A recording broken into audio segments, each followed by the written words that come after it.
ഞാൻ പറഞ്ഞ തൊഴിലുറപ്പ് പദ്ധതിയുടെ കാര്യം ഞാൻ എന്താ പറഞ്ഞത്? ഇടതുപക്ഷം UPA ഗവൺമെന്റിനെ പിന്തുണച്ചത് കൊണ്ട് മാത്രമാണ് തൊഴിലുറപ്പ് പദ്ധതി പാസ്സായത് എന്നാണ്.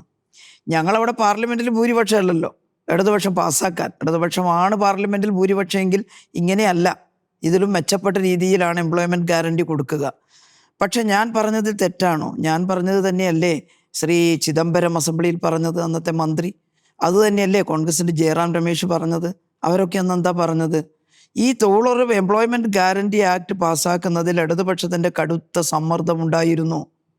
നിഷേധിക്കുവോ കോൺഗ്രസ്സുകാർ? അവർക്ക് അങ്ങനെ ഒരു ആശയം ഉണ്ടായിരുന്നില്ല എന്നാണോ ടീച്ചർ പറയുന്നത്? അതായത് ഈ കോൺഗ്രസിന്റെ പ്രകടന പത്രികയിൽ പലപ്പോഴും ജോലിക്ക് കൂലി ഭക്ഷണം പോലുള്ള പദ്ധതികളൊക്കെ ഉണ്ടായിരുന്നു, പലപ്പോഴായിട്ടുണ്ടായിരുന്നു. അപ്പോൾ അതെല്ലാം ഒരു വളരെ പെട്ടെന്ന് തുടങ്ങി പെട്ടെന്ന് ഇല്ലാതായി പോകുന്ന സ്കീമുകളായിരുന്നു. നിങ്ങൾക്ക് ഓർമ്മയില്ലേ?